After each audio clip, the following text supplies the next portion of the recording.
I'm Victoria Cash. Thanks for calling the Lucky Land Hotline. If you feel like you do the same thing every day, press 1. If you're ready to have some serious fun for the chance to redeem some serious prizes, press 2. We heard you loud and clear. So go to LuckyLandSlots.com right now and play over 100 social casino-style games for free. Get lucky today at LuckyLandSlots.com. Available to players in the U.S., excluding Washington and Michigan. No purchase necessary. VGW Group. Void where prohibited by law. 18+. Terms and conditions apply. Bitch. Blog Talk Radio.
Mr. Mark Rattledge, and this is the Metal Hammer of Doom.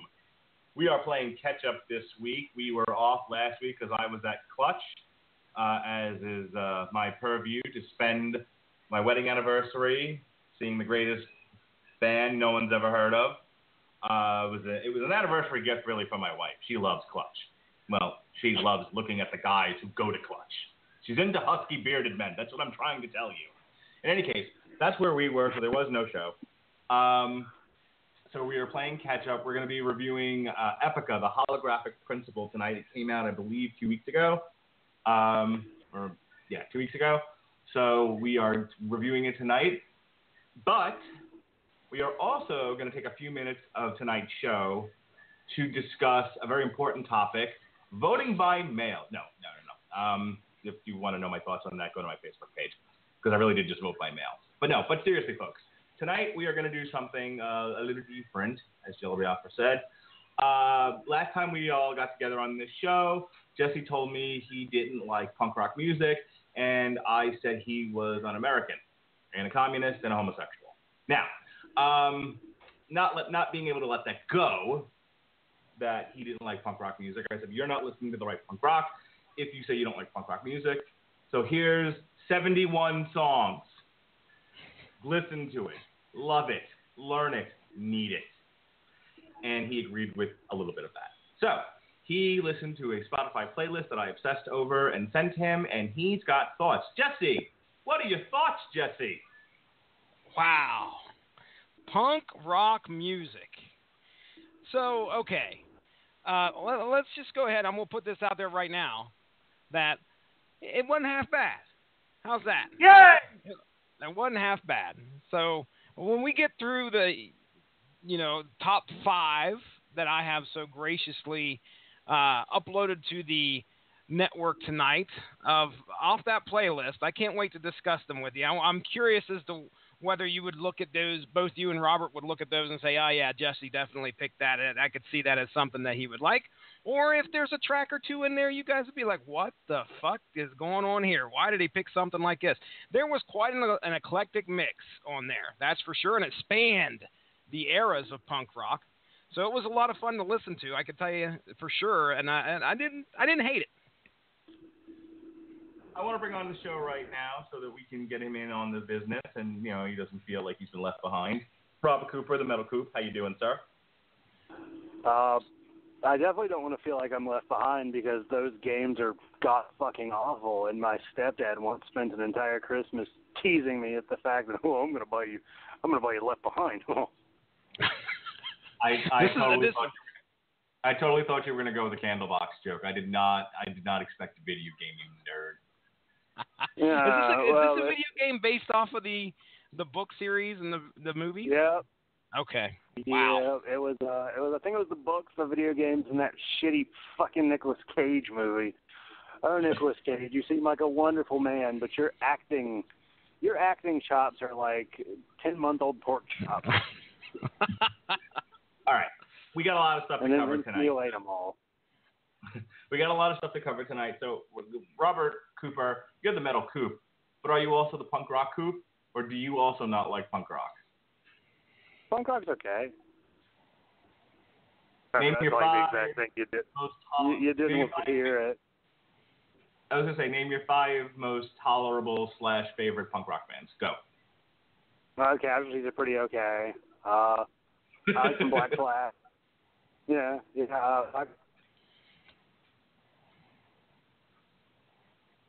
And how many is that? I heard Black Flag. That's all I got. And that's... Did we lose Coop already? This early into the show? Oh, boy.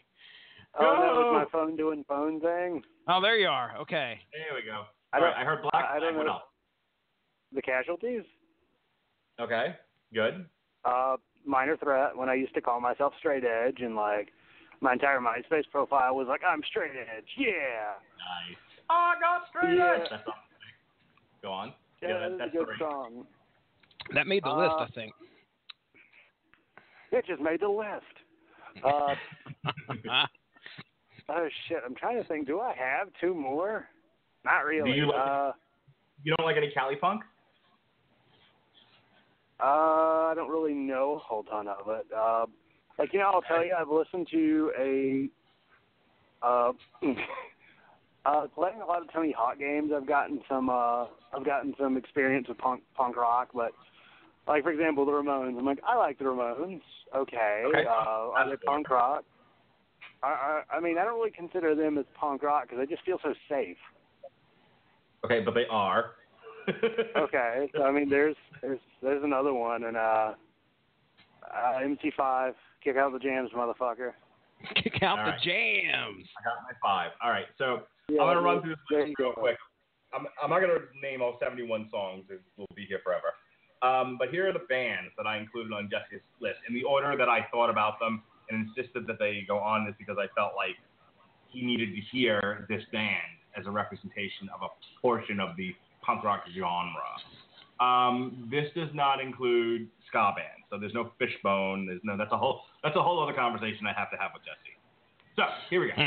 We got Black Flag, Minor Threat, No Effects, Pennywise, Bad Religion, The Bouncing Souls, The Vandals, Rancid, Operation IB, The Dead Kennedys, MC5, The New York Dolls, a lot of H2O, Sick of It All, Madball. I'm from New York, people. I'm sorry. Sworn Enemy, First Blood, Civ, Shelter, because you got to have some Hare Krishna hardcore. Earth Crisis.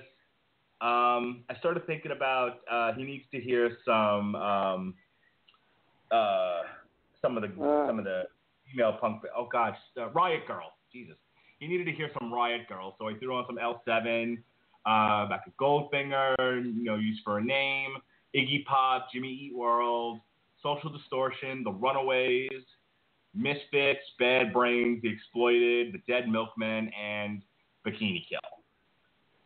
So if you're listening to this and you're just like, Jesus, Rattledge, you missed this, you missed this, you missed this, you can email me at mrattledge@gmail.com or check me out on Facebook, Mark Rattledge, LCSW, that's licensed clinical social worker, and you can complain and I'll take your complaints under advisement. Hey, did you know that that Clutch did a cover of Bad Brains? Yes, I. The Eye Against Eye, yeah. That's a good one. Yep. All right. So we're going to play Jesse's top 5 here and talk about them for a little. We will get to Epica, and the show will not end until we have finished that album. But I want to do this first because I have no patience. All right, so here's He's gotta get to it. But now, let me just preface this real quick. If you take a look, the first song, it does say worst. Now, what that is that actually is what I believe is the worst song off this playlist you sent to me. So, if you want to play that first and get that piece of shit out of the way, great, and then we'll move on to the top 5. Yeah, sure. Let's establish a good, strong bottom. let's build a basement, and we'll build on top of it. Sounds good. There you go. Jesse's least favorite punk rock song ever.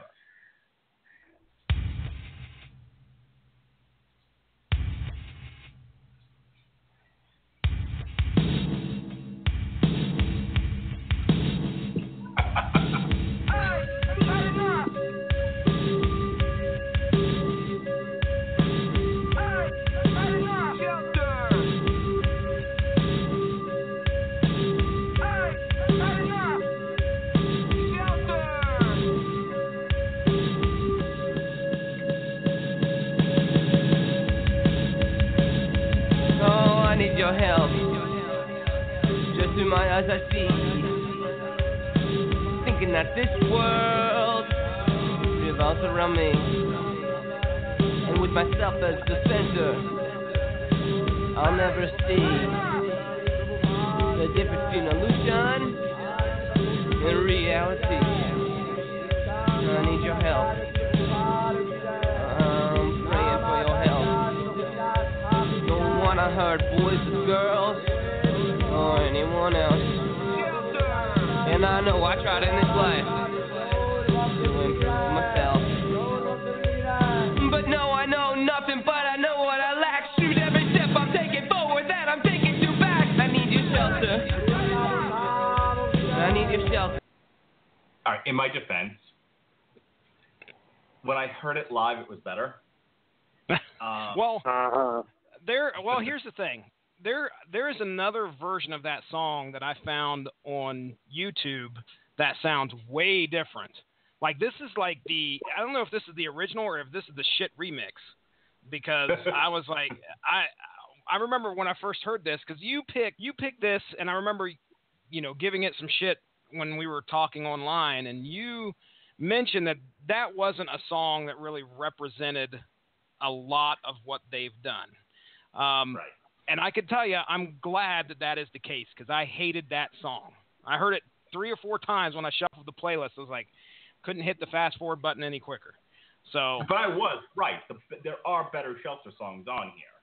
Yes, I will give you that, because there was one that didn't make my top 5. I'll tell you that right now, and it was one of my favorites, and that was the Bhagavat, or what is it called here? Hold on.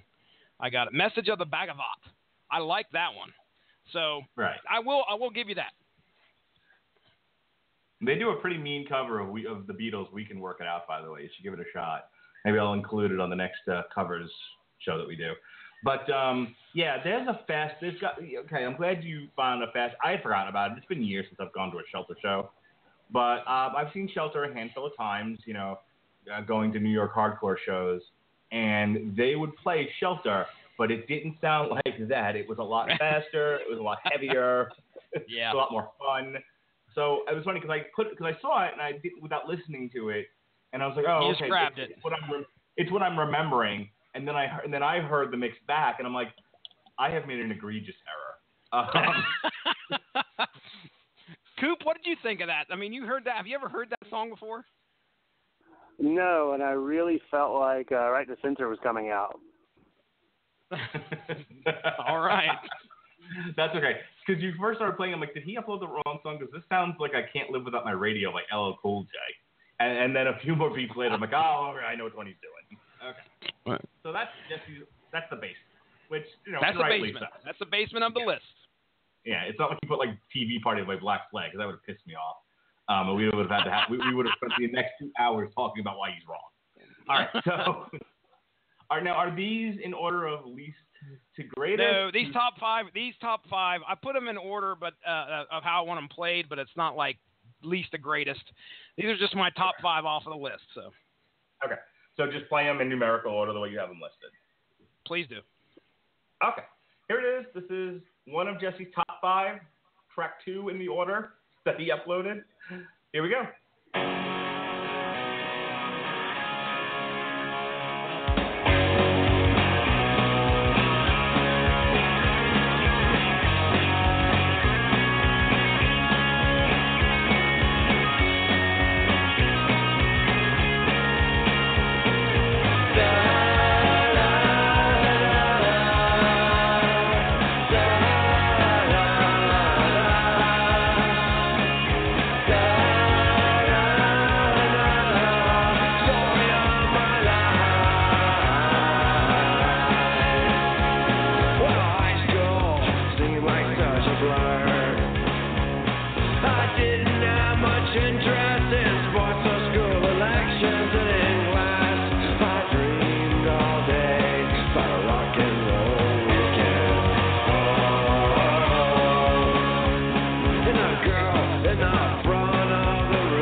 That's a good one. That's a good one. I bet you that Coop could probably figure out why I chose that one. Because of Guitar Hero 3. Get your shot glasses ready, folks. Oh, no. It was in Tier 1. Yep, that's right. That is exactly why. And I really do appreciate that song, not just because it's on the video game, but I could tell you that video game, that was the first exposure I had to Social Distortion. Now, as to whether I could name any of their other songs, probably not. But okay. I did enjoy. I liked that one. That was a good one. Well, look, it's probably "For Story of My Life" is a very popular song. I mean, it's one of those songs. It's kind of like, speaking of "Story of My Life," it's kind of like "Good Riddance" by Green Day. It doesn't sound punk rock, but it also transcends the genre, and it's almost part of the American musical lexicon at this point. I mean, who fucking doesn't know "Story of My Life"? I mean, I did not throw it on here because I thought, wow, if I guess you got to hear all of this fucking underground stuff. No, I threw it on here because it's a great song. And so why not include it? Not surprised you picked it. Not surprised you thought it was as good as it was. I'm dying to hear some real punk though. So I want to see how deep you got here. So let's go to track 3. Let's go to track 3. Let's see if Jesse scored maybe some New York hardcore, some of the original, some Black Flag, maybe some Cali punk. What did Jesse choose?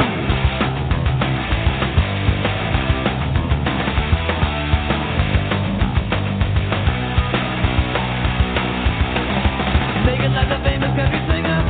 All the guys on a solitary singer.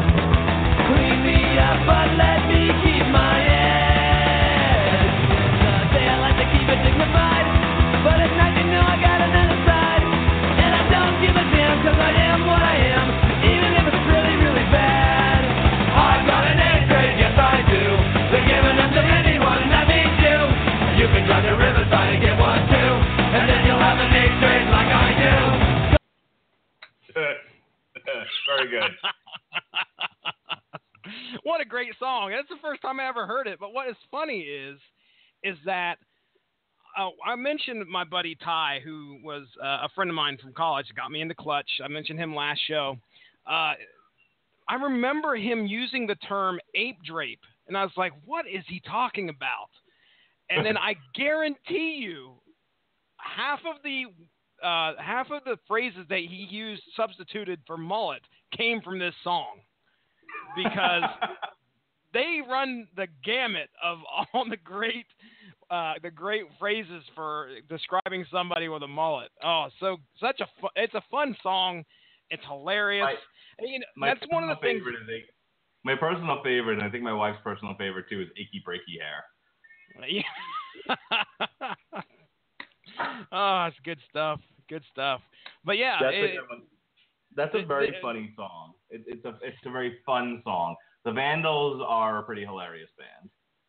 What you'll probably see is a lot of what I enjoyed off of this playlist had a good bit of humor to it. Sure. That right there, I don't know if that's indicative of punk rock. There's obviously some very serious songs on here, but a lot of the stuff that I kind of enjoyed had either told some type of a funny story or something along those lines. But and then not to say I didn't appreciate the serious stuff, but Ape Drape's going to make the list. Top 5 easy off of this thing. Robert Cooper, much exposure to the Vandals?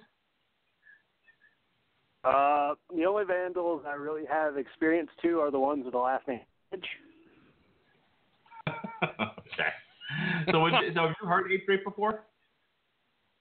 No. And you know what's funny? I had an obsession with mullets in 6th grade, and this song would have been my fucking jam. Oh, dude. I tell you what, man, if you could find this thing and listen to the whole song, you'll love it. It's not that hard to find. Then, because, for example, I got used to getting in trouble all the time for my random obsessions, because even as an adult I have them. But, for some reason, once during an ESPN commercial, one of the things Scott Van Pelt did was Al Bundy, and I thought that was the goddamn funniest thing for some reason, and just would drop it 10 times a day and thought it was really funny. Again, as a child, I made no sense, and as an adult, I make even less. But in 6th grade, we had a teacher with a ponytail. He was shaved head and just had the ponytail. Just had the tail right out like that. No, yeah, a shaved head? No, I'm sorry, bald head. Bald, he was absolutely bald, except for a ponytail, right at the end of the hairline, if you get, right at the back of the hair. Wait, so he was rocking a skullet? Well, no. Well, see, here's the thing. It was I only saw that one area. I never saw an actual skullet. It was always in a ponytail. But we called it the space mullet. All right, so I talked about before how I grew up in an all-black neighborhood until I was 12. I was born in Uniondale. I would never be able to tell. And I lived there till I was 12, and then I moved to North Massapequa, which was an all-white neighborhood.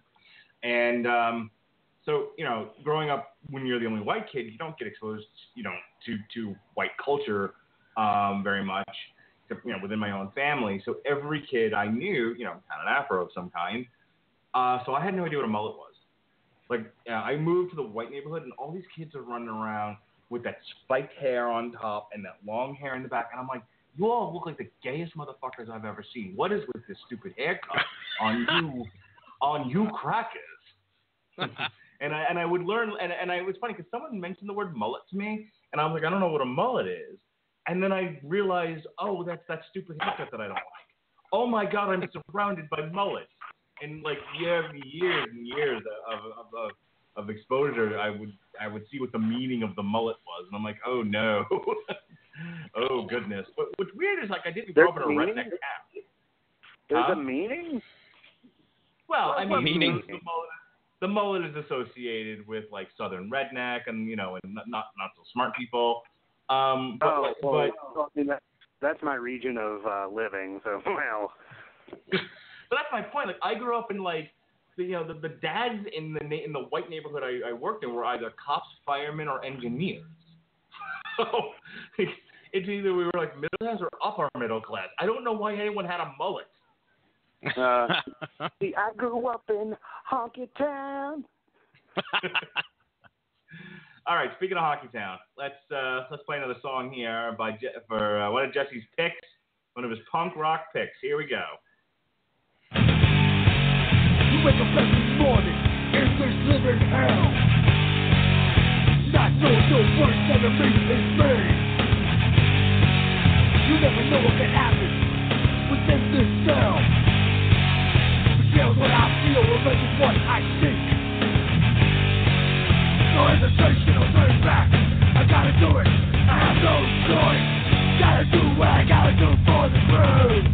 Down by law. When you said I can't forget my so-called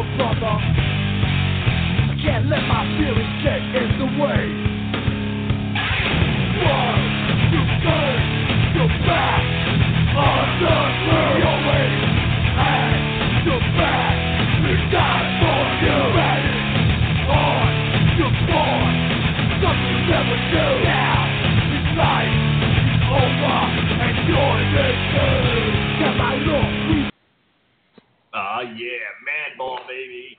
Down by Fuck Law. Yeah, man. Surprised you didn't go with Set It Off or DMS. Down by Law, I think, was one of the first that I'd ever heard from Madball.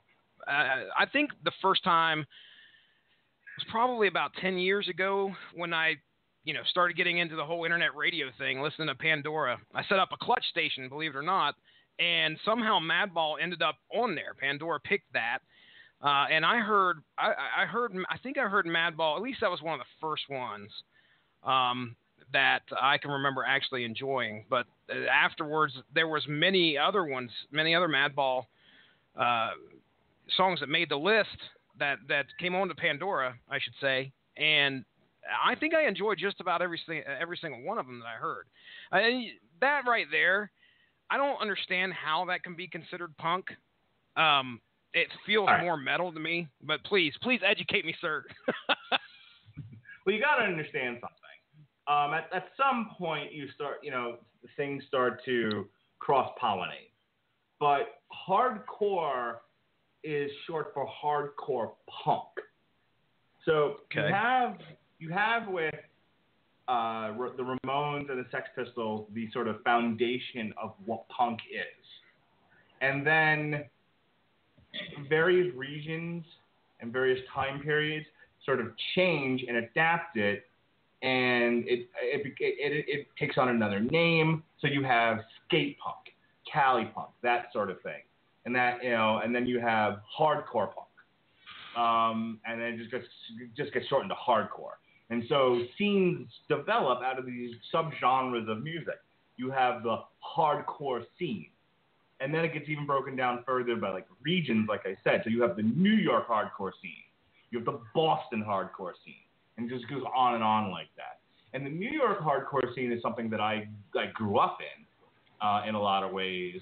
I mean, granted, it's been going on well before I discovered it, but there was a renaissance happening of New York hardcore when I was in my late teens, early college.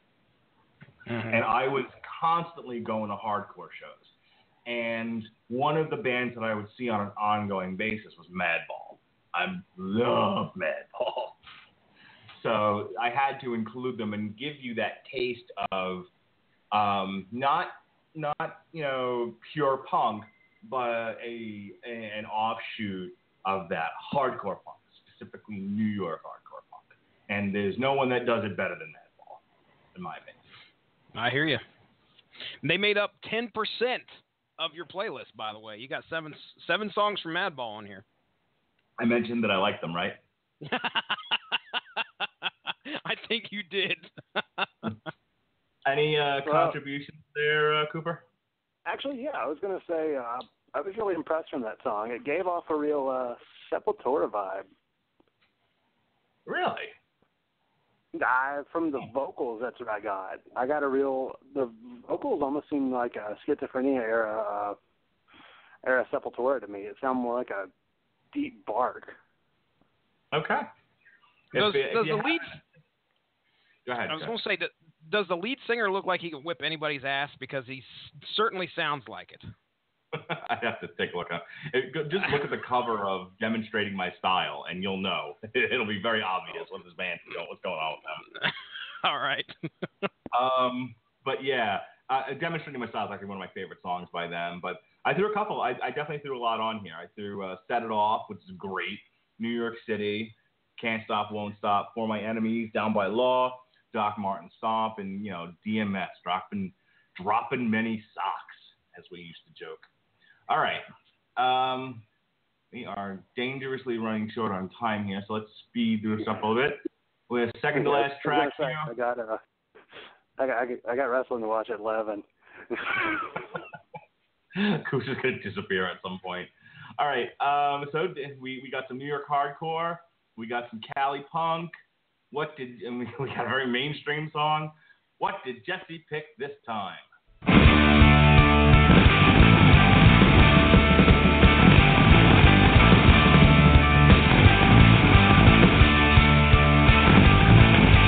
Monday morning, I woke up late. I feel like shit and I can't see straight.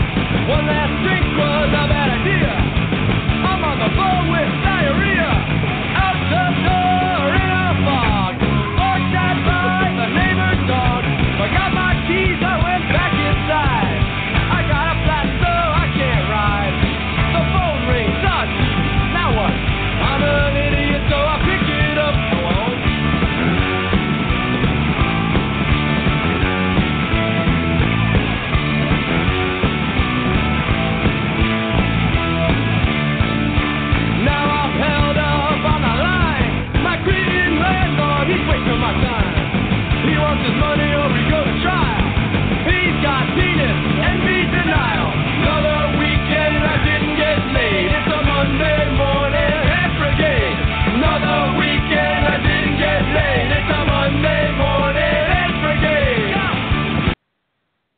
That's a great one.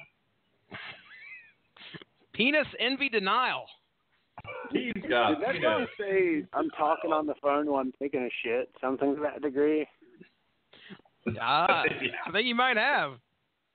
Because I was gonna say to some people listening, they might think that's the name of this podcast. So the Bouncing Souls are from New Jersey, and and according to Wikipedia, their genre is punk rock and pop punk. They definitely have that Cali punk vibe to them.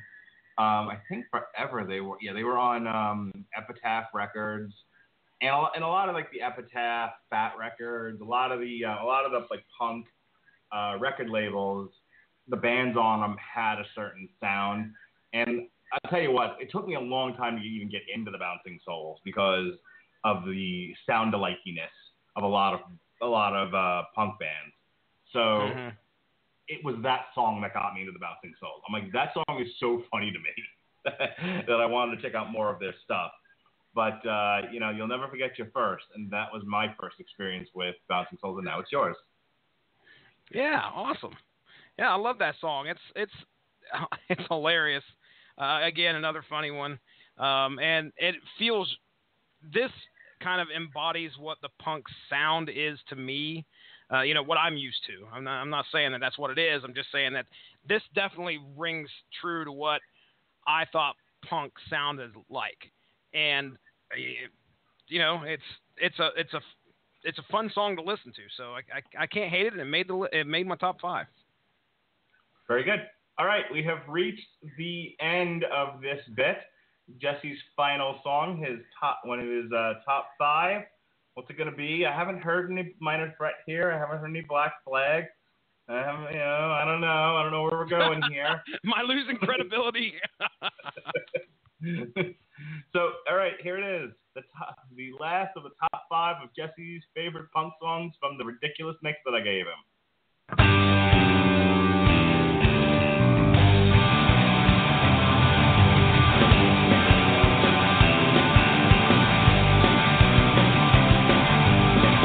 Echoes of reggae coming through my bedroom wall. How a party up next door, but I'm sitting here all alone. 2 lovers in the bedroom, and the other side is shine. Oh yeah, this is wasted. Hey, candle cloud it up. Destination.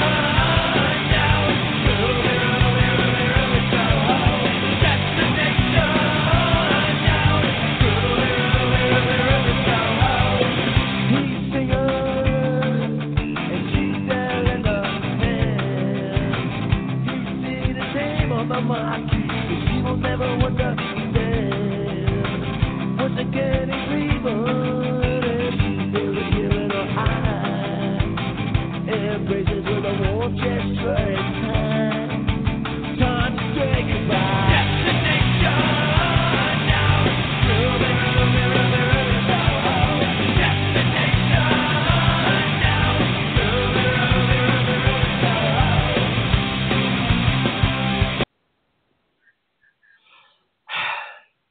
What?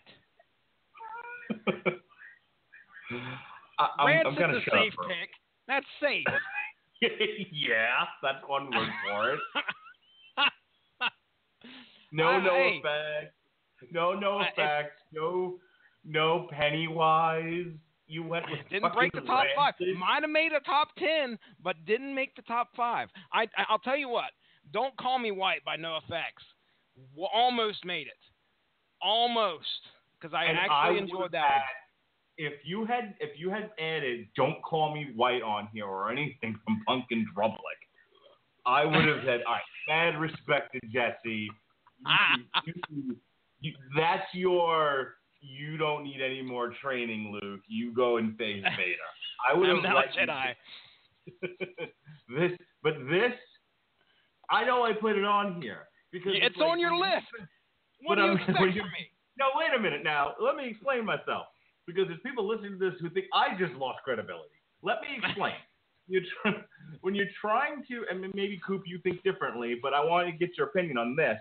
when you are introducing someone to a new genre or a new band or whatever you want, and you put together a playlist for them or a mix, you also want to include some of the more mainstream stuff because you don't want to scare them off. So you gotta, the pendulum has to swing slightly left and slightly right and get an array in there. So that you get a little bit of Shelter, you get a little bit of Rancid, you get a little bit of No Effects, you get a little bit of Earth Crisis.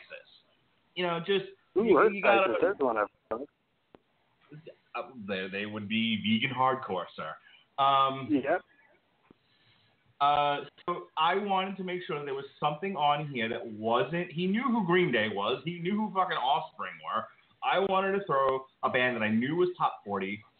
I knew was pop punk, but also had a bit of an edge to them that the Offspring and Green Day didn't have. So I figured, okay, at least I know there's something on here that I know he'll like. And that's how you make a mix. You make sure there's going to be stuff on there that's going to be somewhat appealing, so that you can hide the stuff in there that might be a little jarring to give them a full flavor. That's how I think. I didn't think you'd go, oh, he put some candy in the salad. Well, I'll just eat candy then. Now, to be fair, okay, I've heard of Rancid, for quite a while. I've never listened to one of their songs until you put it on this playlist. So, okay, at least I can say that if I'm on the, where I'm at in the spectrum of things, if you're just weaning me into to punk, then I think I'm doing a damn good job. I think Rancid is like I said, it's safe. And I told you guys, I actually kind of enjoyed singing along with these guys, which is not what I expected from some punk bands. So, hey, let me tell you, I enjoyed doing this. The playlist is on there, so keep adding to it. If you find some other stuff that comes into your mind, add it on there for sure. I mean, and anybody out there that's listening can go find it. Just got to search Punk for Jesse, and that's the number 4. It's on Spotify. You're more than welcome to listen. We actually posted it on Facebook today, so if you got any suggestions, feel free to do so. But Coop, did you have any? Oh, sorry, Mark. Go ahead. I'm not the end all be all when it comes to punk. There's a lot of punk bands that there was Spotify suggestions, and I'm like, I don't even know who these guys are. So open suggestion. But I'm glad we had this experience. I'm gonna let the Coop kind of have the last word on proper mix making, Jesse's ridiculous choice of Rancid, whatever you want. Go ahead. Bullshit. Man, well, I guess you can say they're kind of weak. You can call them prancid. Oh.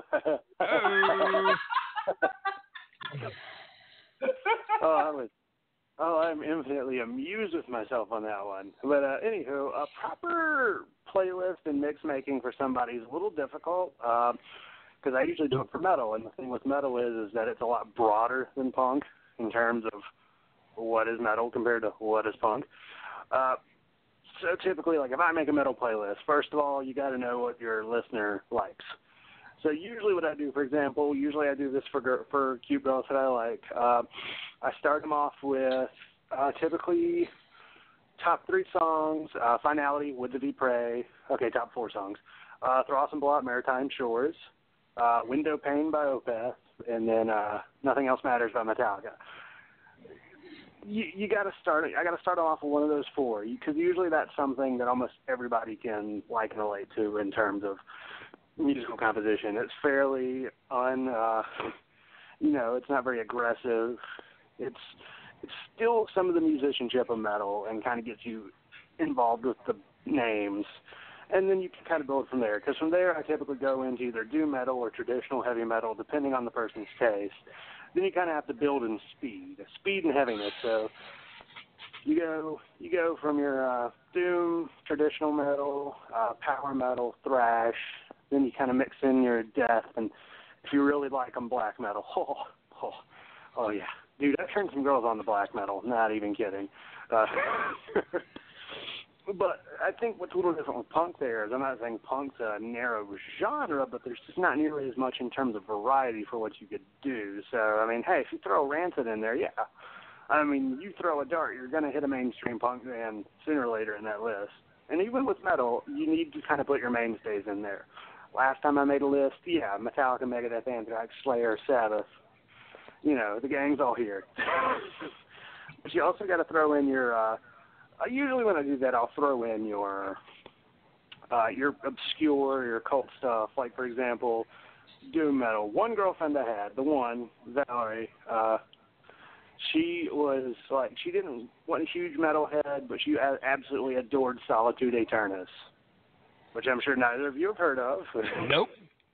It's people like to say that Candlemass was doing Black Sabbath in the 80s, was doing Black Sabbath better than Sabbath was in the 80s. Solitude Aeternus is doing Candlemass better than Candlemass was in the 90s. And the irony of it is actually for the last 2 albums that came out, the singer from Solitude Aeternus was playing with Candlemass. But yeah, pretty much they're your kind of undercover doom metal band. Oh, Jesus Christ. So yeah, they're just kind of undercover, underground, but they're really, really good quality if you like doom. All right. I would love to talk about this more and obsess over Jesse's picks. I think I want to do real quick, and then we'll jump right into the Holographic Principle by Epica. Have you heard much Biohazard or Propane? Nah, Biohazard I have. Propane, no. What of Biohazard have you? Is it just like Punishment? Early 90s, when they were, most likely when Columbia House was really sporting their stuff. Punishment. I'm going to send you, I'm going to take a look at what Spotify has in terms of Biohazard, and I might make you another mix, focusing a little bit more on the New York hardcore stuff, because I got the sense that that's the stuff you preferred. Okay, bring it on. As long as it wasn't shot by filter. The only Biohazard experience that I have is the fact that some kid stuck a Biohazard band sticker on the Crapper tank in Joe Dirt. Biohazard was like early, like they're considered New York hardcore, but they kind of float into the rap. Oh, have you ever heard of the from the Judgment Night soundtrack, Onyx and Biohazard? Yes, sir. I love that soundtrack, dude. That soundtrack fucking kicked ass. Yeah, that was pretty much my favorite soundtrack for a very long time. Every song on there was fucking dope. But yeah, Onyx and Biohazard was the shit, except that really Biohazard didn't change their sound all that much. It was basically Evan Seinfeld kind of stepped out of the way and were like, "Sticky fingers, the mic is yours." Yes, sir. So yeah, if you like that, I'll hit you with some other Biohazard, and I'll be curious to see what you've heard of and what's new to you. They fell off a couple of albums into their catalog, but their first couple of albums are pretty intense, pretty good stuff. And Propane for a while was high up there on my list of bands to listen to. Another one that sort of touches on rap a little bit, but not nearly as much as Biohazard. And I got to go back and listen to some of their older stuff because they then got away from it. Judgment Night, by the way, is on Spotify. So I will be listening to that probably later this week. Alrighty. Yeah, I got some ideas for my next Jesse mix. By the way, this is making my wife insanely jealous. Because now I'm making you, not her, and she likes when I make her mixes. But I'm like, no, you're not really passionate about music. I don't really feel into it. Like, so you make it for Jesse? I'm like, he fucking comes on my show every week. Tell her I'm very sorry. But I tell her, hey, it is what it is. It is what it is. It is what it is. All right. People listening to this show going, are they ever going to get into this fucking album? Yes, right now. All right. Epica fans, we're getting to it. All right. Epica, the Holographic Principle. Their 7th studio album by Dutch symphonic metal band Epica, who I saw play live a year or so ago. And they did an amazing show. First, they released 2 singles, Universal's Death Squad and Edge of the Blade. Near perfect album by most of the professional ratings they have here on Wikipedia: Hard Rock Heaven, Metal Hammer, Metal Injection, Metal Temple, Metal Wani, and Ultimate Guitar Archive. It gives it almost near perfect scores.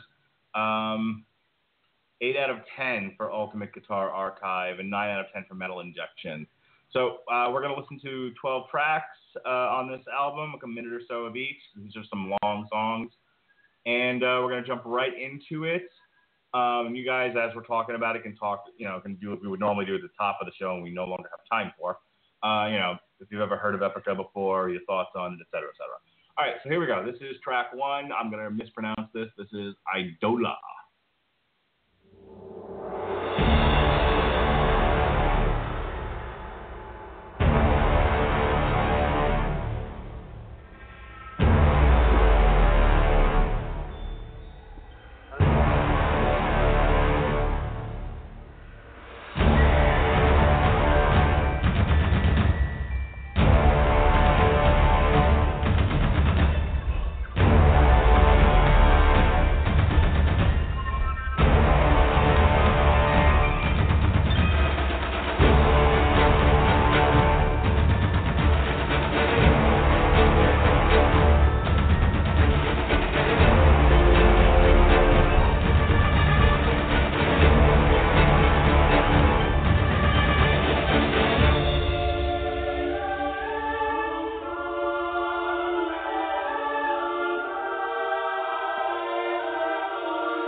Let's just jump right into track 2. This is Edge of the Blade, one of their singles.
Sorry, Coop. I know I was getting to I cut it off right before the good part, right?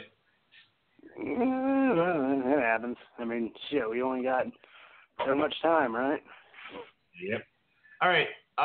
So, Coop, heard the intro track and the first rockin' single from this album. What do you think? I thought it was definitely just I'm not going to say a return to form, but I guess a continuance of form from Epica.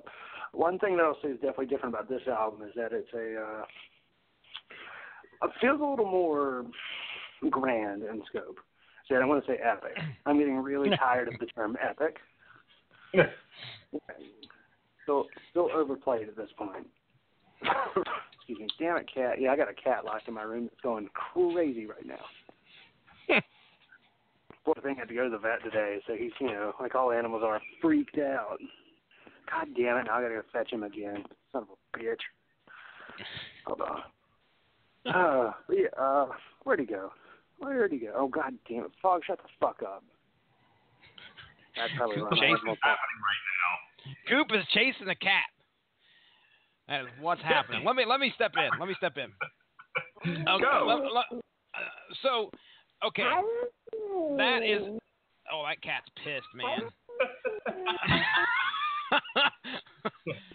That's one angry pussy. You know when you hear that shit, yeah, it's on. I really don't want to talk now. So, okay, that is a great song to be released as a single, by the way. And the video, I just watched the video probably about 10 minutes before we started or came down here to start the show. Great video too. This is you guys covered the Quantum Enigma. I think it was a couple years back when it was released, and that was a decent album. And it, just like Coop says, these guys pick up kind of where they left off, and to jump off of another thing that Coop said about how it has more of a grand feel. It's definitely there. They're living up to their name with this particular album, and that first song, okay, the first one with all the Latin and all that stuff, you talk about something that sounds imposing and scary.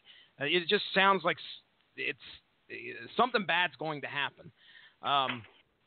They do a great job making you feel all that orchestra, all those instruments playing, that choir coming together.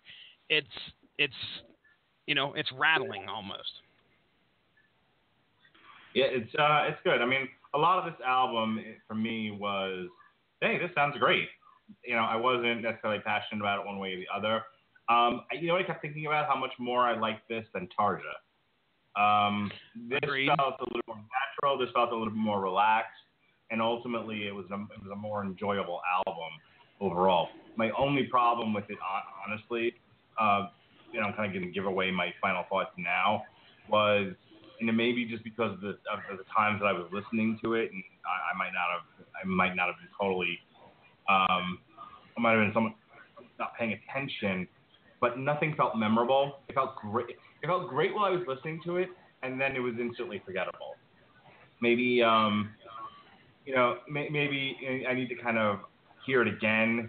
And as we're talking about it, I might change my mind. So, I'm not saying those were my final thoughts, but those were some of my thoughts. Okay. Go ahead. Move to track 3. Go ahead. And they may be final. I was going to say, those are your thoughts, and they may be final.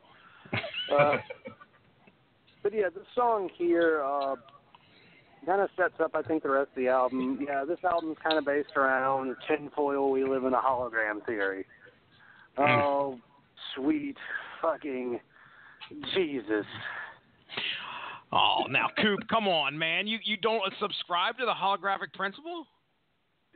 Well, like I said, I talked to a girl for about 3 weeks or so. That was like she didn't believe we were in a holographic world. She thought we were in virtual reality, and that Richard Branson held all the Richard Branson and Stephen Hawking held all the answers to the universe.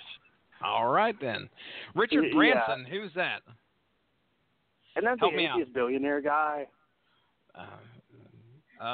Owner of Branson, Missouri? No, I was actually asking Mark there. Let's see. Let me make sure. Let's see. I don't know what you're talking about. I know who Stephen Hawking is. I know Stephen Hawking. I got you. Richard Branson. Come on, Google. Stop being a bitch. I think he's the guy that did the Virgin Galactic thing, Yeah, he's an English business magnate. He's worth $5 billion. Wow. He's the founder of... Hold on. God damn it, yeah, I need to restart my computer. This thing's dragging more than an old lady's titties. Founder of the Virgin Group. So, yeah, I'll have to do some research. But yeah, he's like world-renowned atheist billionaire guy. But yeah, she believes like he was one of the most intelligent people on Earth and that he knew all the answers. Oh, and she believes that she has doppelgangers in the world. Yeah, Please,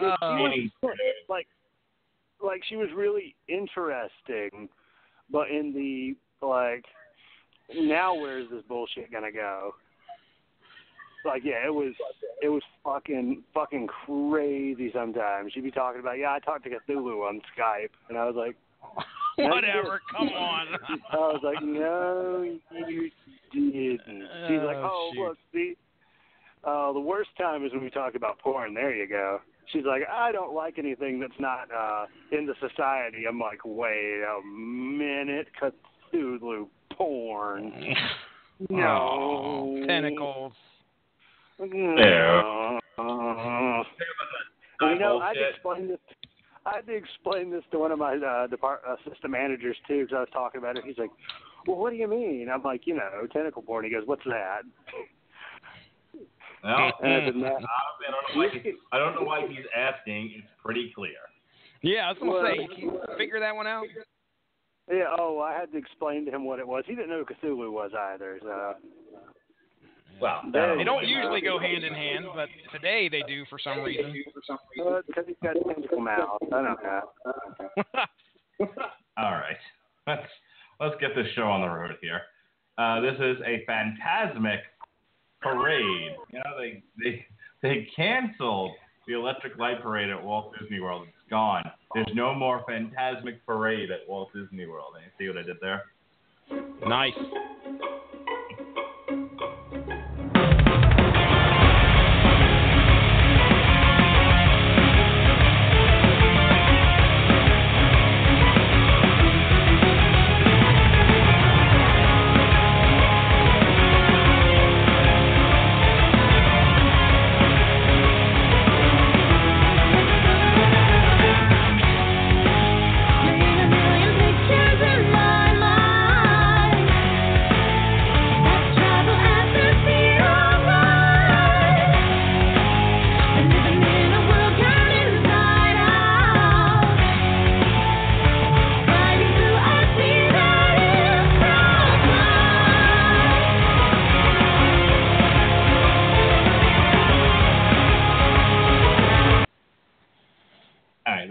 Awesome, but in the interest of time, I had to cut it a little shorter than I normally would have. I like that one. I like the beat to it. Dude, we're talking parallel universes in this one. Oh, God. That's just awesome. That's awesome. Wait a minute. Oh, no, let's slow down here.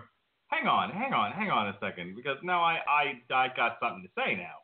See, you just said, oh, God, you got something to say. You just said, oh my God, like in an annoyed fashion to the idea of parallel universes. Don't you watch The Flash? They're all about parallel universes on that show. Well, I was going to say, no, I don't watch any of the superhero shows. Like, in terms of television, it's a whole lot of anime and wrestling. That's about it.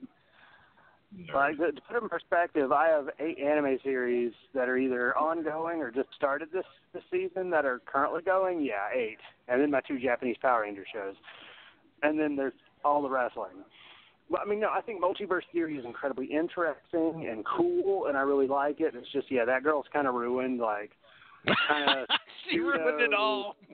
It's kind of like pseudoscience. Yeah, because here's the thing. Like, when I first met her, like, we talked about anime and music some, and it was cool. She talked about some of the weird shit, but I was like, hey, we got stuff in common. She's a little weird, but that'll iron out. No, the more I got to know her, that is all she talked about. All she fucking talked about. All right.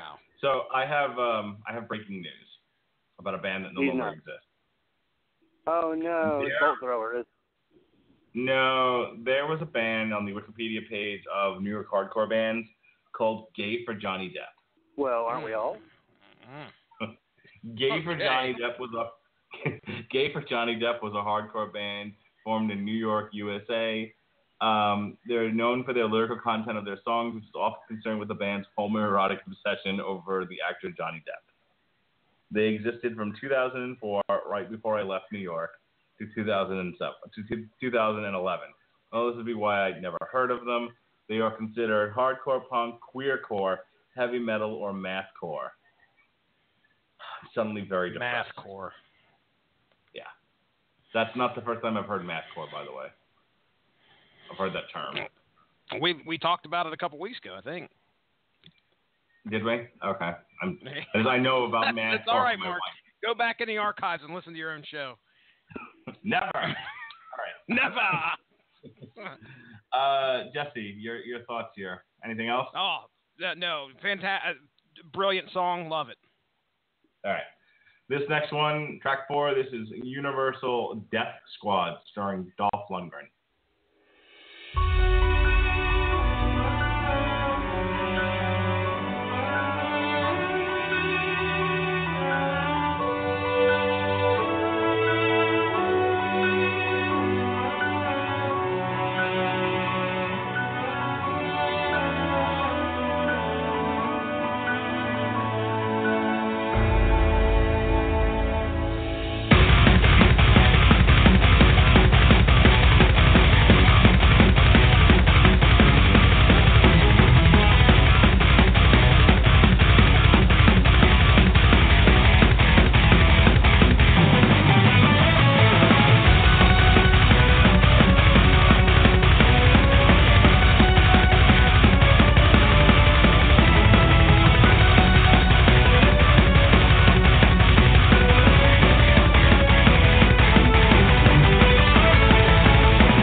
pretty amazing, I have to say.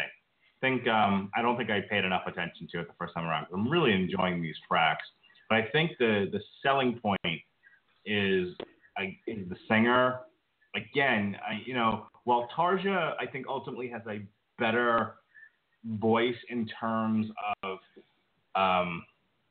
just pure singing quality, this chick, her voice goes better with the band, and since she's not trying to hit operatic notes in every song, and it's more casual singing, it actually sounds better. And so when she goes really high, it's kind of a treat, because most of the time she's just kind of keeping it casual, keeping it sort of middle tenor,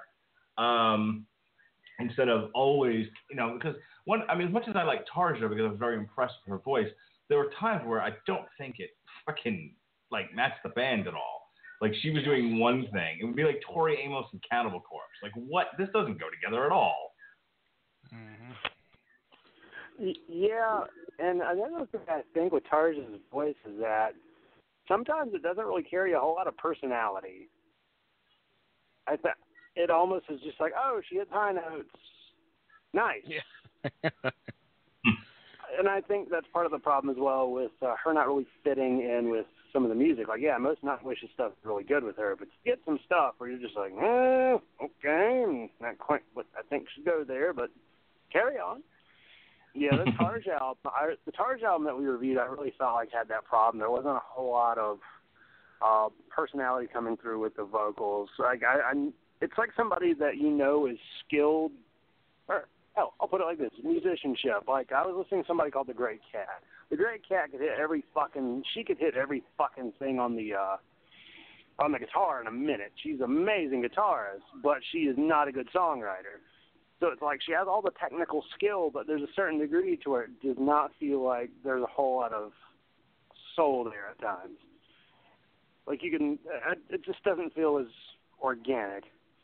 And yeah, I do prefer Simone Simons of Epica a lot more. Yeah, I'm definitely really enjoying this over some of the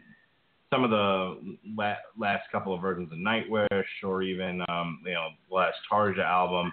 This is by, but when you're talking about that kind of like opera metal quality, progressive metal, symphonic metal, whatever term you want to use, I really think this so far has sort of captured what sounds the best.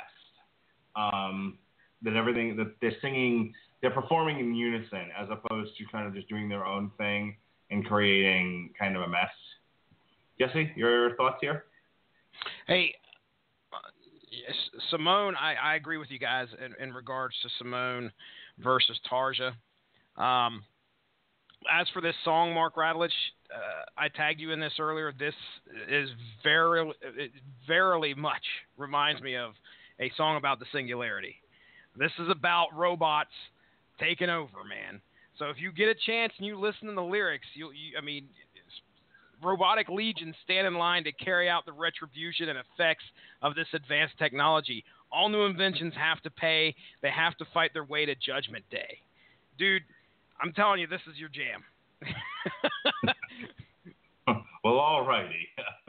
Judgment Night! Judgment Night! A little bit different. All right, Jesse, when are we recording The Oath? The Oath? Man, I don't know. We should do that in a week or two. I haven't nailed down a date for our other guests, but that's when I would tell you we'll get that nailed down before the end of the week. I'm free Tuesday, October 25th. I'll remember that. Is that the Doctor Strange comic book? Yes, sir. Yeah. You know, I've got that sitting in a bucket somewhere in my house, and I've been meaning to read it. You find it, man. You're more than welcome to hop on. Okay. Also, if I will take that consideration. If you guys don't do a cheap seats on the 18th, I can probably have it read by then. If we do a cheap seats this season, it'll be interesting. I was going to ask, have you done a cheap seats? We did one episode, and that was us saying, hey, you guys ready for football season? Let's go. And then we decided not to do any more episodes. Hey, you know what would be really funny? What if I got more Sentai Rider podcast episodes in the year than you did cheap seats? Huh? Wouldn't that be could happen, great? Sir. That could happen. I mean, I'm all caught up on the Kamen Riders, so we're planning on doing a show in the next few weeks. You can have any of the cheap seat spots because Lord knows there isn't a cheap seat show anymore. We aren't. Yeah, we aren't going to be fighting apparently. Oh, you're not? We aren't going to be fighting you. No, I mean it's all Teasley. So I'm just the guy that co-hosts the show. Well, right. I'll never forget. Don't you ever own a podcast station? All right, so getting back to the show here. So yeah, the next 2 Tuesdays, if you wanted to record The Oath by then, you got to let me know though because I haven't really started reading it yet, so I need a date to kind of motivate me to actually read this thing. And I haven't been able to read at work lately, so I might have to do. I'm going. You know what? I'm going to Chattanooga. Tennessee. Tennessee. I'm actually staying at the Chattanooga Tutu Hotel. Nice. So yeah, my wife's friend is getting married. Before she actually got a boyfriend and then got engaged, I was referring to as one of the future ex Mrs. Radliges. So she's cool. And she found a guy. They moved to Tennessee, and now they're getting married, and we have to go up to the cocktail wedding. All right. So, enough about my oh, God damn it. Enough about my personal life. Back to the show. This is Divide and Conquer, track 5.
I like that one.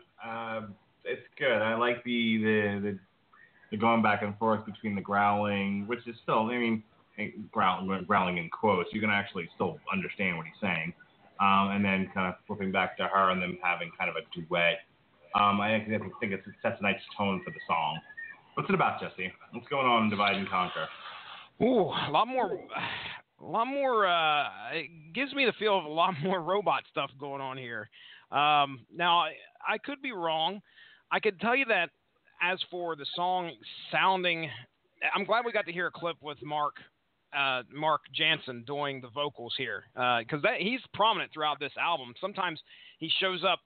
We can only play so much of the song, but a lot of times he may show up later in the album and do his side of things. And you guys probably have realized here after a while that I'm a big fan of clean and harsh on the same track. That is one of my favorite. I think that's one of my favorite staples in any metal that I'm listening to lately. So it's a welcome. It's a welcome addition to hear him starting early in the song.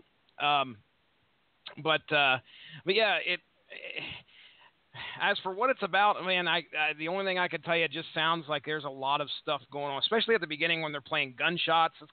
That seems kind of odd to me for an Epica song, for them to start playing sound clips, but I'm not the biggest. I don't know a whole lot of their back catalog. So it kind of took me by surprise when we first heard this track. So that's what I got to say about it. Coop. In reading the wiki, one of the things they said is this is like their heaviest album ever. So I don't know if even going through their back catalog is kind of worth it. Go ahead, Coop. Go ahead, Coop. I was going to say I've listened to, the past two albums. They didn't really use a whole lot of voice clips in there. Voice clips played. They didn't really use samples or anything. Yeah. I would say this is almost like a different approach by the band, but I also felt like the last two weren't quite as deep a concept album as this. This song here, again, listening to clips of this album, I'm like Mark. I listened to this, and I actually kind of listened intently, but as I'm listening to it again, I'm like, fuck, this is great. Like, I want to go buy, like, this was kind of like, you know, a lot of those good kind of long-running albums. Like, yeah, the album clicked with me, but, like, the more I listen to it, the more I'm like, all right, I like that, I like that, I like that. Why don't I go buy that? I really should buy this album off eBay for, like, $2. You really should just pay for a Spotify account and stop spending your money on physical CDs. He's got to have that physical media, Mark. Dude, gotta that's have how it. I listen to stuff in the car. Gotta have it. I have a tape player. Wait, plug your cell phone into the thing or use Bluetooth like a normal person. I don't have either. Ask him what model cell phone he has. Ooh, yeah, Mark, ask me. Because that's probably going to give you your answer right there. It is an AT&T knockoff BlackBerry. Well, you might be able to get Spotify on that. No, I can't even access Facebook on this browser. Oh, no. This thing runs on, one of my coworkers looked at it and said, oh, that works on 3G. I'm like, that's good, isn't it? He's like, no, that's awful. It's better than 2. Do we need to start a Kickstarter for you to get like a modern phone? Obama gives phones out, man. I've had people be like, hey, dude, I will buy you a phone. I'm like, well, I mean, my mom's paying for it, and she's like, I don't want a fucking smartphone. That's $30 extra. And I said, all right, all I need it for is to text and call. So that's what I'll use it for. Have you ever owned an iPhone or anything of that nature? I have owned 2 phones. This phone and a phone that had a slide-out keyboard. Wow. Oh, no. Man. And here I am, like, looking at my iPhone 6, thinking about the iPhone 7. And there's people like, and I've had Spirit Crusher as my main theme. Spirit Crusher by Death is the theme for my ringtone. It's not like in MIDI format or anything, is it? It's like actual song. No, it's a YouTube rip. But I broke the speaker on this thing because I dropped it so many times. So now it's permanently on vibrate. But I had Zandig yelling Jesus as my text tone for the longest time. Nice. If you've ever watched Botchamania, you know what I'm talking about. Jesus. Yeah, that is like my permanent text and ringtone from now on. Wonderful. So I just got rid of my Galaxy Note 3 finally after a few years. The battery. You're gonna say Galaxy S7. Picked himself up at a Galaxy Note 7. Yeah, I'm not buying. I finally went to the dark side and got myself an iPhone. I got the 6 Plus because really, for me, it's always been about like I want a big screen, I want a phablet, you know, I want something. If I'm gonna watch a movie on it or read a book, that I don't go fucking blind. So for years, Galaxy was the shit when it came to big screen phablet type phones. Now, there's no difference except that the iPhones have better battery life, and they're not and you don't have to download a bunch of protections to stop it from getting virus because no one fucking viruses iPhones or Apple products at all. It just doesn't happen. It doesn't happen. So I got myself the 6 Plus, 6S Plus, I think it was. And so, so far I like it. It's fine. You know, I don't get excited over, like, the people, like, I took my son to the mall to go, we have an indoor park because it's fucking Florida and it's like 100 degrees out all the time. So I take him to the indoor park at the mall, and we went one day without realizing that, like, that was the day that the new iPhone 7 came out, and they actually had, like, a line 3 lanes deep of people trying to get into the Apple store to buy this stupid phone. And I'm like, oh my God, don't you people have jobs? I guess so. Wow. But when I tell you, like, why aren't you people at work? This was 11 o'clock in the morning. And they took the day off, man. Ugh. White people, right? Fucking white people. Fucking white people. Oh, by the way, good news. And I just noticed I got 10 minutes to go, boys. But good news. So you remember that paper I was writing in the middle of this podcast? Yes. Oh, the Black Lives Matter one? Yep. 98. 98. Good job, Robert Cooper. I gave her 3.5 pages. She said that her rule is that she stopped reading at 2. She told me mine was so good that she had to keep reading. Wow. Good job. Thank you, sir. Well, this current one I wrote last week, last Thursday night, I think I did. I gave her 4 pages. I'm like, I'm really pushing it, but because that one is Oprah a mammy, the mammy caricature. Yeah. Like very well. Yeah. Aunt Jemima. Yeah. Yeah. Old school Aunt Jemima. I didn't know Aunt Jemima used to be a lot fatter.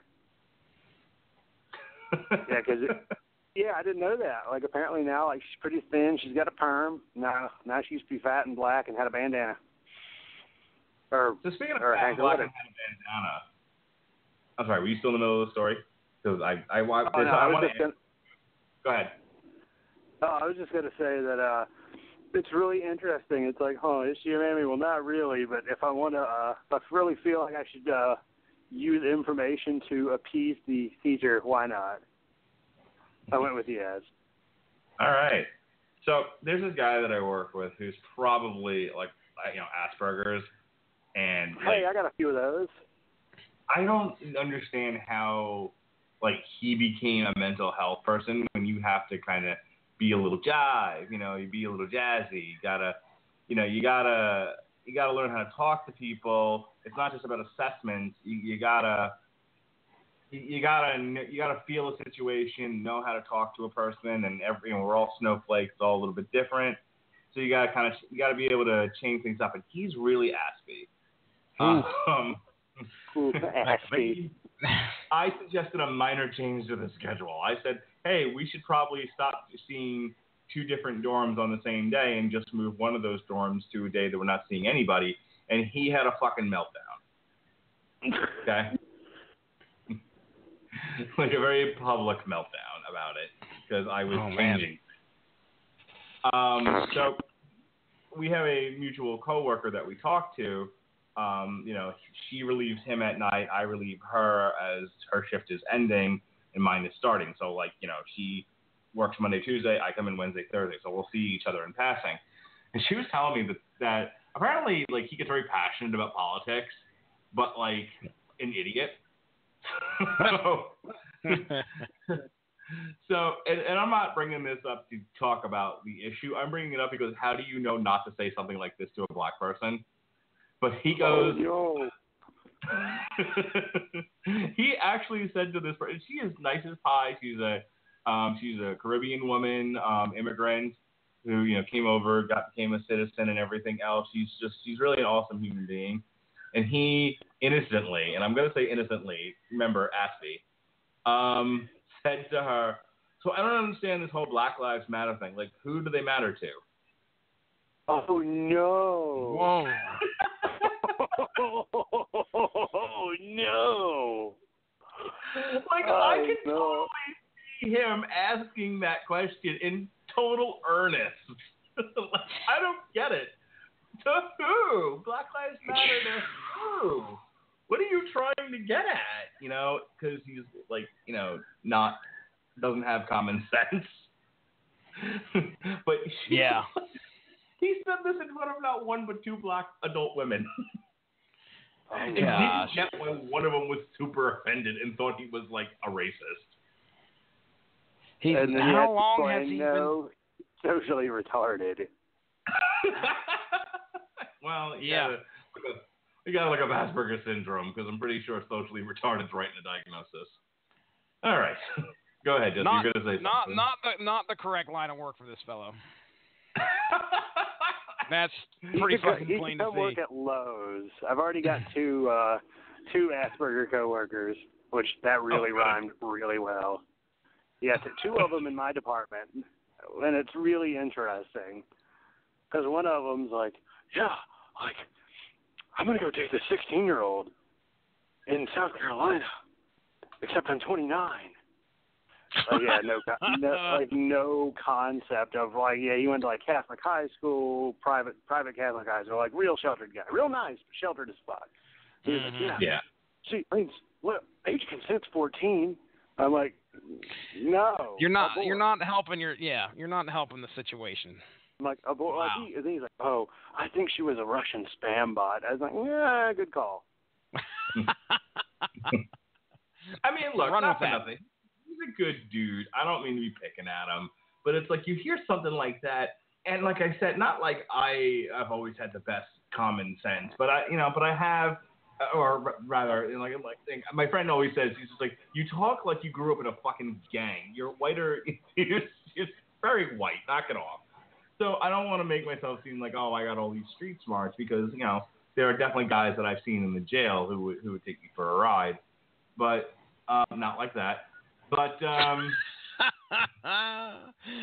but then I hear someone like this, and it's like, holy cow, dude, how do you function in this world? Like, I feel like as he's going to work, there's people running up to him going, I got a bridge I can sell you, like trying to sell him stuff. Just like, he has no sense. And I don't understand how you work in a field that has so many minorities in it and not know how to talk to them. Like, he functions in an igloo because it's all white and it's all right. Oh goodness! All right, let's take a break from this conversation. This is track 6. This is Beyond Coop's Girlfriend in the Matrix.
Jesse, you're the man with the lyrical background here. What's this one all about? Very positive song. I mean, when you're searching for your place in the universe, are you ready to get really metaphysical and all that BS? When you're searching for your place in the universe and you are confronted with the theory that there is way more than your little ass that matters in this universe. And you're just a tiny little speck. This is the kind of a song that would make you realize that don't get upset about it. Be who you are, and don't let anything affect who you actually can become. Just like the first words, the first verse is "Shine through the sky, beyond the matrix." Now, I'm sure that there's probably some kind of physics theory involved in this particular song as well. But if you look at the lyrics, it's more of a personal triumph type of a song, in my opinion. Coop? Sorry. I was in the middle of eating a little Debbie pumpkin spice roll. Oh, man. Have you had them? No, it sounds really good, though. It's like their strawberry shortcakes, but instead of tasting like artificial strawberry, it tastes like pumpkin spice. Tasty. Right? Yeah, it's so good. Yeah, see, it's a good thing you brought the lyrical fun today, because I was like, hey, what are we reviewing? Are we doing that pump thing? And Mark's like, no. I was like, fuck. Which, by the way, it is the witching hour. I'll have to go after this song, after this current song, because Kings of Pro Wrestling 2016 has already waited 3 days. I can't wait no longer. It's really hard to avoid spoilers. Yeah, and just to give some context to this, I looked at the score that they gave on 411, 9.5 out of 10. Wow.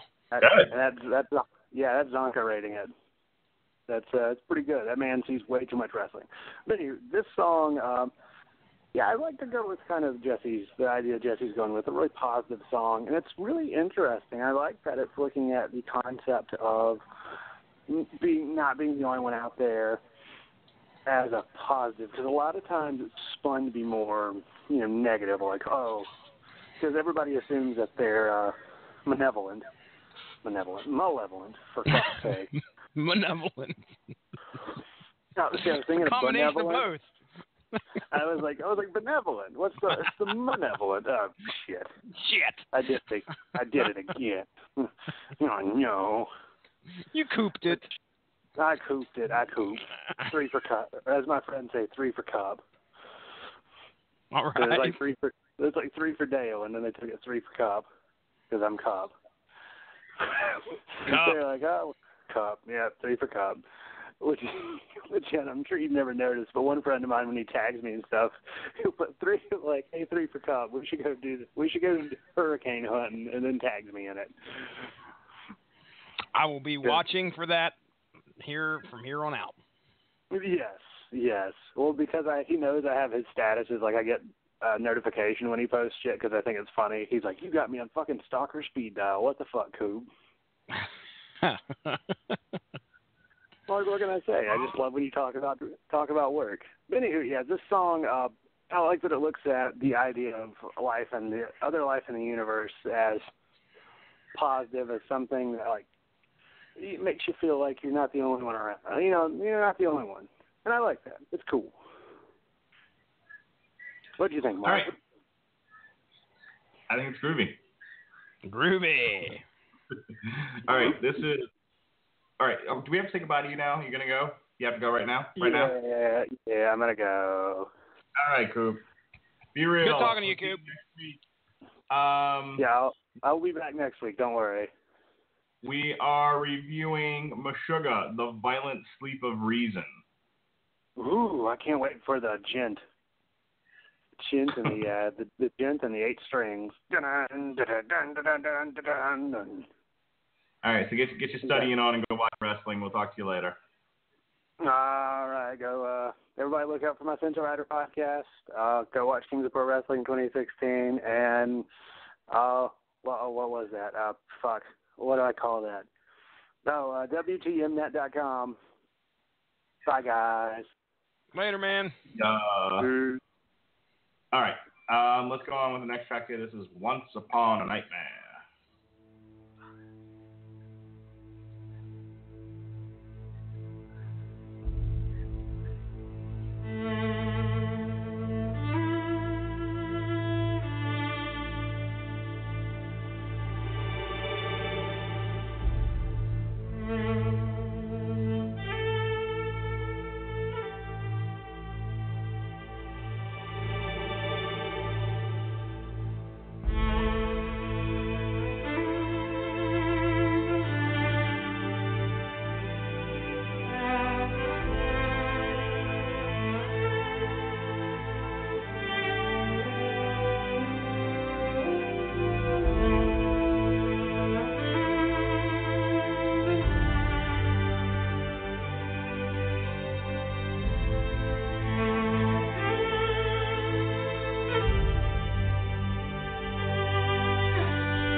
during that song and not listening to it. So, Jesse. I can't blame you, sir. This is not my favorite song off of the album. I mean, I assume this is something that Epica is pretty familiar with, where they trail off and do a very operatic story. This apparently, according to my research here, this is a story about something called the Earl King, which steals the souls of young children. Hey, I'm all for telling a story, but I'm sorry, when you have a decent, it seems like a very up-tempo metal album, in my opinion, up until this point, which, hey, Mark Radulich, do we always bitch about the samesies? We do. So, I mean, if anything this song has going for it, it's not the same as the others. So, I mean, you can say it's a plus for them to try and throw in stuff that, they're famous for doing in the first place, and mixing up the sound a good bit. All right, let's just move on to the second one in the interest of Tim. This is the Cosmic Algorithm.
I just found out the Korn-covered Public Enemy's Fight the Power on XXX State of the Union, and now I'm obsessed with it. Yeah.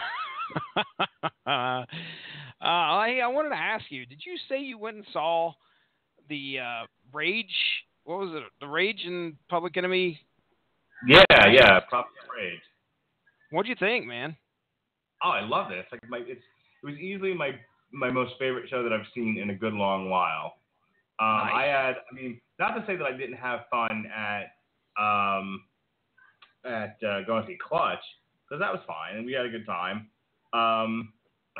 Somebody actually complained about the show. Like, I was walking out and I was saying to my wife, I'm like, yeah, it was fun. We had a good time. It took a long time for the mosh pit to break out, but I think that's because they just have a different crowd now. Sure. It's a lot of girls. It's a lot of people who don't want to mosh. A lot of older people. But they play enough of the older stuff. It gets going. They played the Soap Makers, and that got people going. Oh yeah. But as far as for me, where I got wild and I got crazy and I got to, sort of let my hair down, as they say. That was definitely the Props of Rage. Yeah, nice, big time. Nice. Now they have not released an album, right? We would have done it on here. They released an EP with one new track. Okay. Well, I'll have to go see if I can. I think I've listened to that one. I'm pretty sure because I'm sure you had to have shared it with us when it first was released at some point. Well, back to the album here. Song 8, by the way, makes up for Song 7 in my opinion because I think. Unless number 9 is the one I'm thinking of that really kicked ass, I believe it's this one that we just listened to is my favorite off the album because it's definitely got some headbanging. It's got some great guitar work in there. I wanted to tell you that there is a 3, maybe 4. I'd have to look, but I know there's 3 parts. There's a 3-part documentary on them putting this album together on YouTube. Really? Each part is 45 minutes, or no, excuse me. Each part is 15 to 20 minutes. So it's about, it's close to an hour long. And one of the neat things that I learned about, I like watching productions of albums, especially, when we did Psychic Warfare, I think some of my favorite stuff to watch on YouTube was Neil talking about what went into the songs and the production of the album. Well, one of the things that they talked about is other than the drums that we hear, a lot of the neat percussion stuff like the wind chimes or the big gong, all that stuff was done in 2 days. Like wow. They brought all these instruments into one little room, and the guy was like, we either did it in 1 or 2 days. And so the mixing of something like this to make it sound so on such a massive scale. I mean, when you listen to this, I picture an amphitheater with thousands of people sitting down in their best dressed suits watching these guys play these songs. I know that's not what happens, but no, they played in a small club in Orlando. But it's amazing.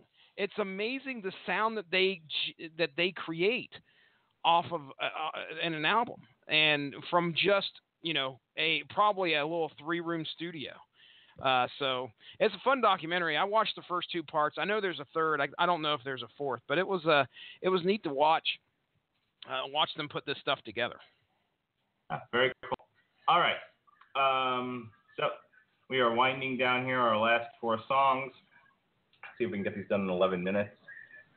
This is Dream State Armageddon. I'm getting out of here.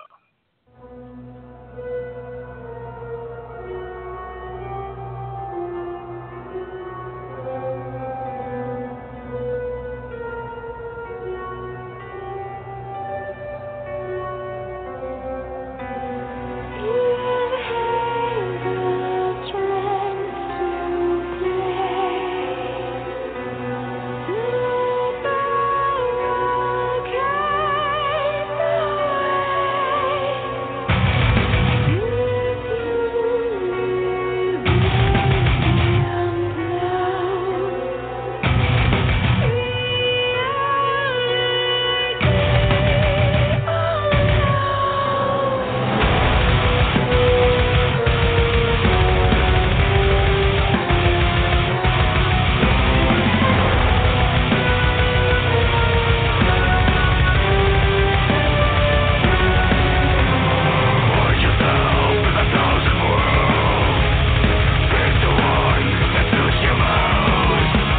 Dreamsake Armageddon.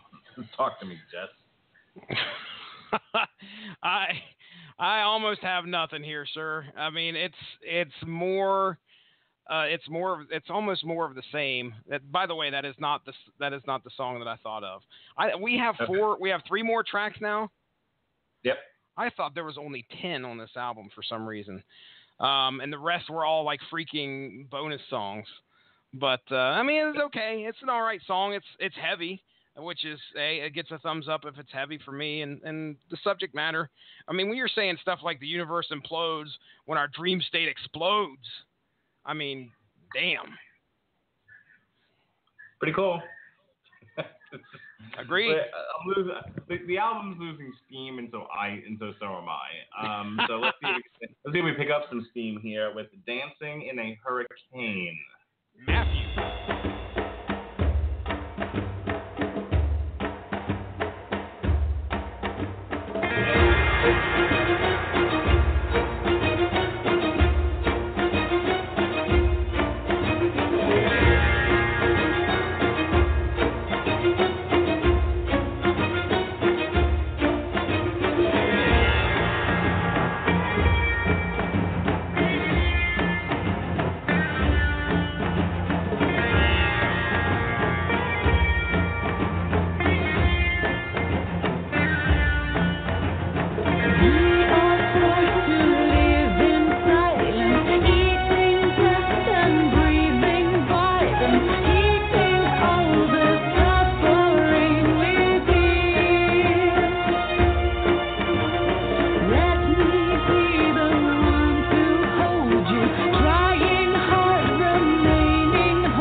The uprooting of Syrians, by the way, that is the subject matter of this song. The uprooting of Syrians.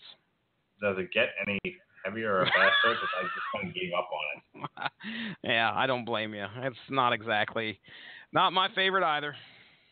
Yeah, they got a little like fantasy soundtrack for me, which is fine. But then I had the visuals to go along with it. I don't know visuals. All right. I hear you. So this is all right. Second to last track. This is "Tear Down Your Walls" or "Build Them Up." You're voting for Trump.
I think this is the one I was thinking of that really topped. That was the top of this album. It was either this one or song 8. But Mr. Gorbachev, tear down this wall.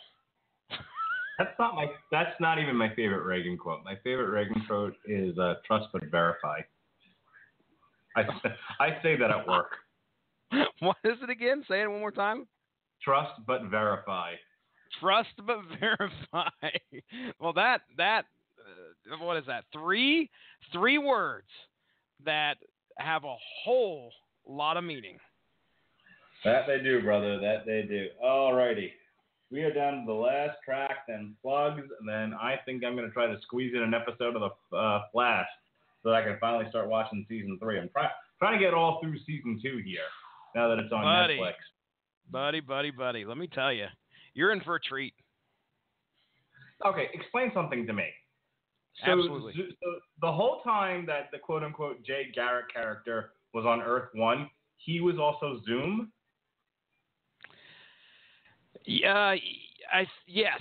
I'm trying to remember. It's been a while since I watched. He was because, oh man, let me make sure. Jay Garrick, yes, he was because he was acting bad, and you're right, man. Because a lot of the time, I remember throughout the season when that reveal happened, I was like, but he was such a good guy.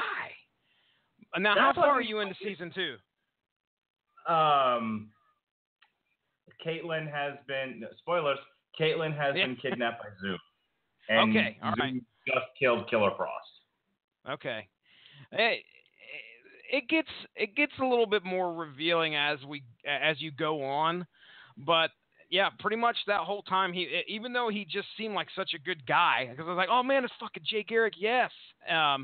He was Zoom the whole time. So, but it gets good, man. You're gonna enjoy it. You touch back with me once you finish the season, because I don't want to spoil anything for you. Oh, I have another request, by the way, for next year's source material, not related to anything synergistic. Sure. I'm now typing in source material like an idiot. All right. I gotta go to my wish list here. I gotta go to my wish list here in front. Okay. I want to talk about, I haven't read it, so I have no idea if it's even any good. But my daughter is now obsessed with Poison Ivy. Okay. And so I put on her wish list for Christmas a bunch of Poison Ivy stuff.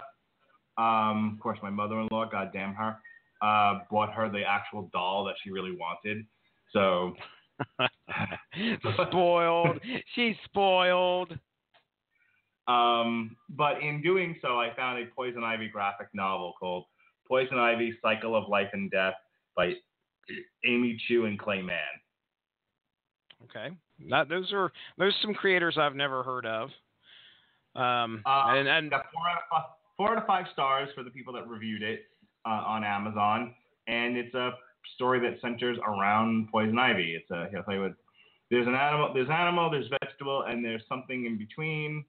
That's where Pamela Isley, a.k.a. Poison Ivy, finds herself. Instead of battling the Dark Knight, she's now a researcher at the Gotham Botanical Garden studying the possibility of creating plant-human hybrids. But when her fellow scientists start turning up dead, she's both the natural leading suspect and the only person or plant that can crack the case. To solve the mystery, Poison Ivy must team up or throw down with her oldest friends and closest frenemies, from Harley Quinn to Catwoman to Swamp Thing. Can she keep things under control, or will she be responsible for a deadly new harvest? Sounds interesting. Yeah, that sounds like some good stuff. I'd be glad to cover it, man. Yeah, throw it on the list and we'll shove it in there. I mean, I don't think it's a good one to do for Justice League. I think we should actually do a Justice League book, but somewhere throughout the year, when you want to just do a show and doesn't have to do with anything, let's do Poison Ivy. Yeah. Quick plug for source material where we just left, and at the end of part 1 of Hush, Poison Ivy had Superman under her influence, and Batman's and Catwoman about to get their butt whooped. So that's where we ended part 1 of this last episode. So Poison Ivy, a heavy hitter if she wants to be. So she ain't no joke. Mm-hmm. The other one I've got on my wish list all 5 volumes so far of Batman 66. So if you want to I've heard a lot of good things about that series. A lot of good things. I've not read any, but I've heard good stuff. So yeah, if you ever want to tackle volume 1, I'm all for any volume of Batman 66. You just got to give me some a heads up. Sure. Yeah. All right. Back. Needlessly delaying the show. I don't know why. Before we get to the last track, half of our plugs and then more plugs after this. All right. This is track 12, A Profound Understanding of Reality.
I've said before, just because I get bored of something or whatever, or get distracted as many times I have on this show, doesn't mean the album's necessarily bad. It does kind of fall off at the end, so I'm going to go ahead and give this a solid B.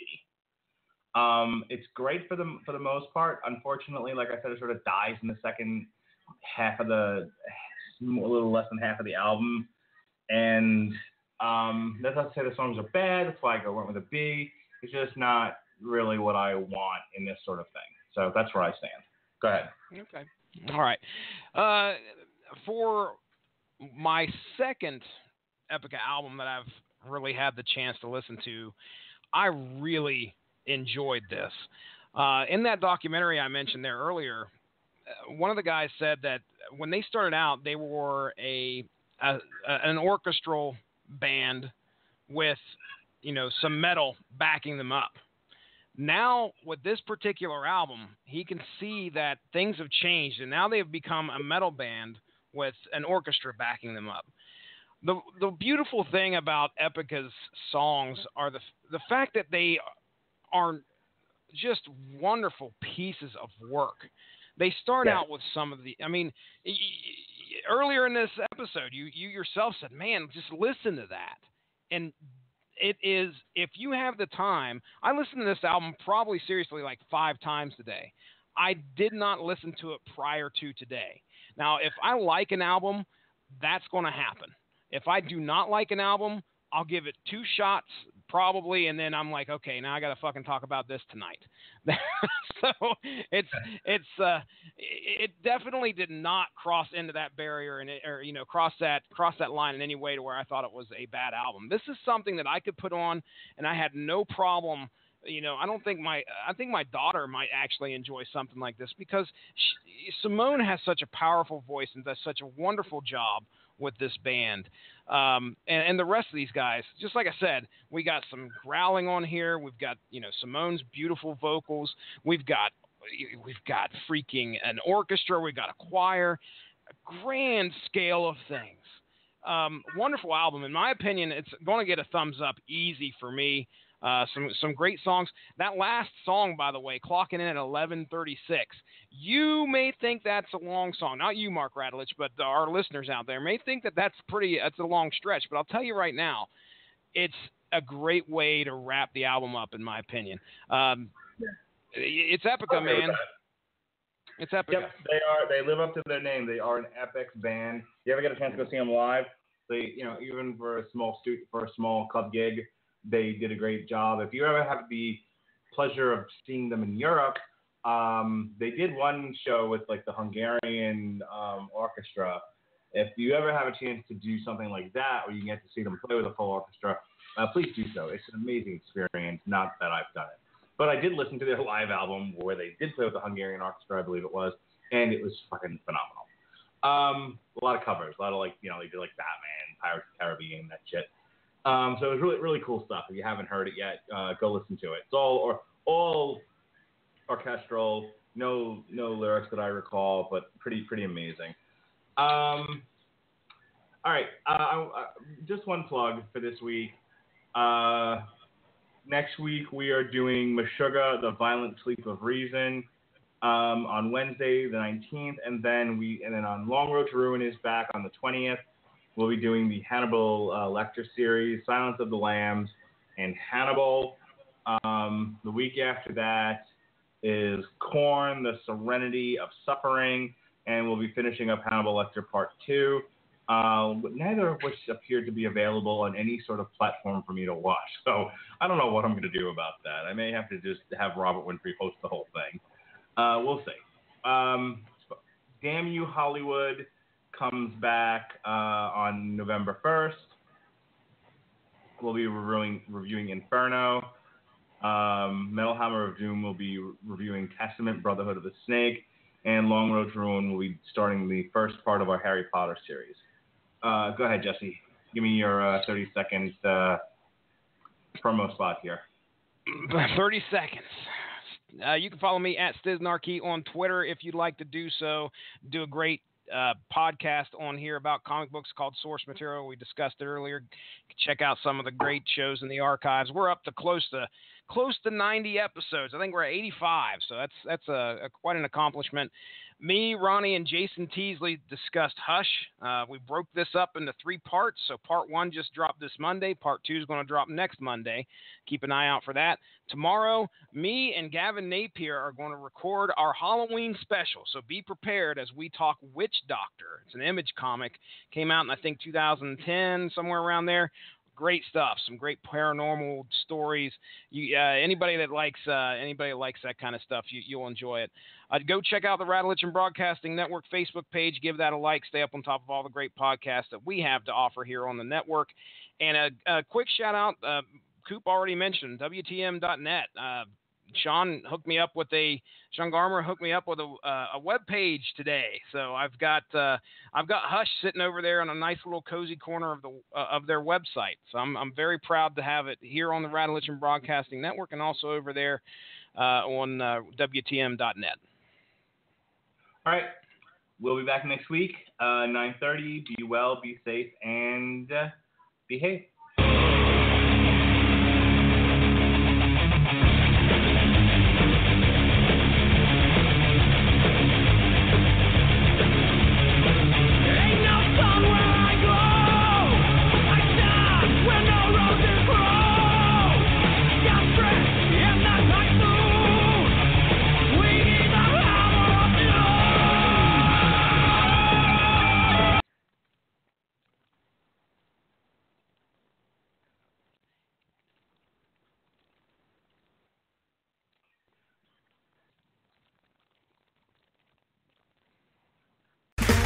Okay, round 2.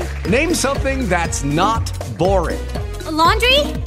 Ooh, a book club. Computer solitaire, huh?